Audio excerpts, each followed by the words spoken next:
Halo semuanya, selamat datang di channel Rifki Edis Ramadhani.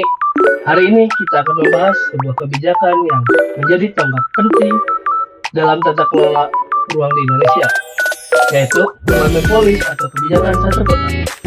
Nah, kebijakan ini menjadi sangat relevan karena Indonesia sendiri memiliki banyak sekali kementerian ataupun lembaga yang memiliki kotanya masing-masing dengan informasi berbeda-beda.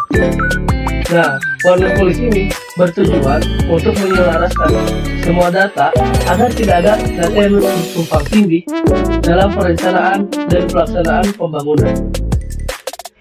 Jadi, apa sebenarnya One Map Policy ini? Singkatnya, One Map Policy ini adalah kebijakan yang bertujuan untuk menyatukan berbagai data spasial dari keberagaman kementerian dan lembaga dalam satu peta yang terstandarisasi. Dengan kata lain, kita ingin memastikan bahwa peta yang digunakan untuk perencanaan di setiap daerah dan hanya dari satu sumber yang sama dan akurat. Nah, mengapa One Map Policy ini sangat penting?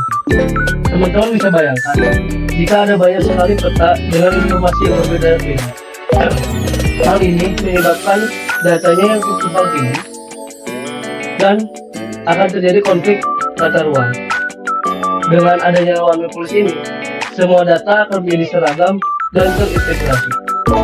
Sebagai contohnya, dalam proyek pembangunan infrastruktur, seringkali terjadi perbedaan data antara kementerian dan pemerintah daerah. Dengan kebijakan ini, perbedaan tersebut bisa dihindari. Pada hari ini, kita kedatangan Saudara Ewi, seorang ahli geodesi yang sudah berpengalaman dalam beberapa proyek nasional. Pak Ewi, bisa perkenalkan dulu apa dan bisa jelaskan bagaimana One Map Policy ini berperan dalam bidang geodesi? Nah, baik, di sini perkenalkan nama saya Ludwig Sakan. Di sini saya akan menjelaskan bagaimana One Map Policy ini berperan dalam bidang geodesi.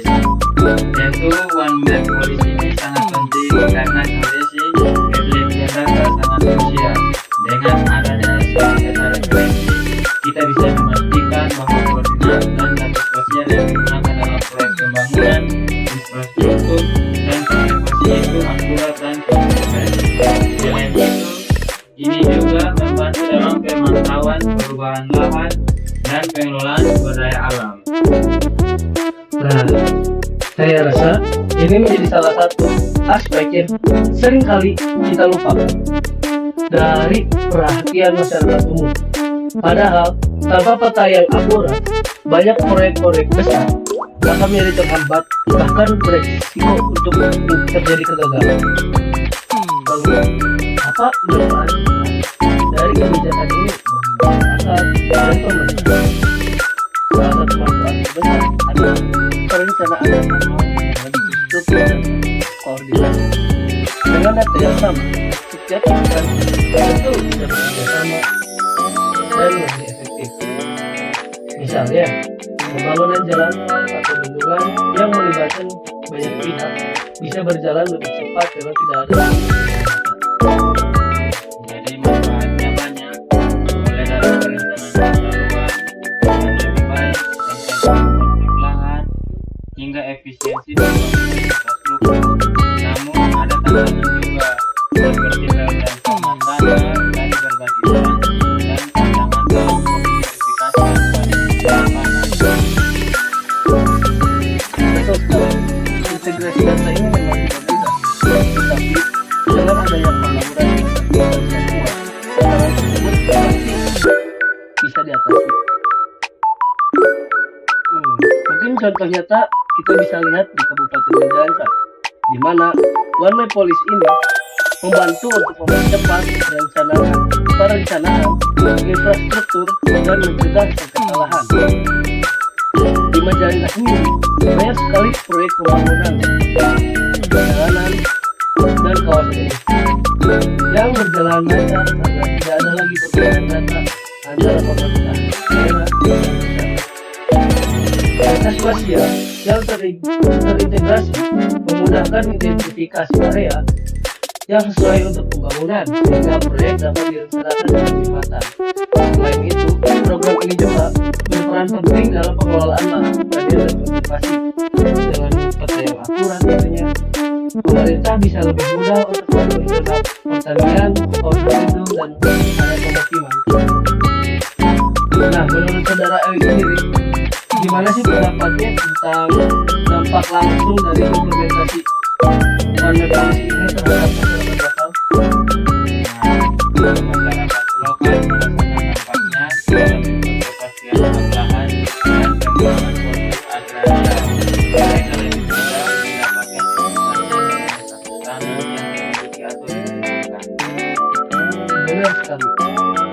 Bahkan, salah satu kasus yang menarik dari penetapan suatu industri aturan dalam hal ini, setelah implementasi One Map Policy sendiri, dilakukan penyesuaian batas antara kawasan industri dengan kawasan pemukiman. Akhirnya, proyek tersebut berjalan tanpa merugikan area pertanian dan juga area pemukiman. Serta disesuaikan juga berdasarkan dampak positifnya. Dengan data yang relatif akurat, investor memiliki kepastian hukum dan informasi lahan, sehingga mereka tidak akan mudah lagi untuk berinvestasi di wilayah tersebut. Nah, jadi One Map Policy ini adalah langkah maju untuk tata kelola ruang yang lebih baik di dalam.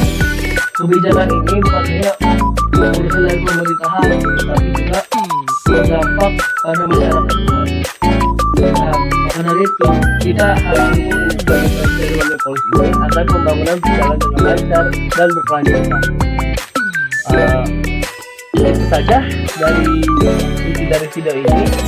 Terima kasih kepada penonton yang telah menyaksikan video ini sampai akhir.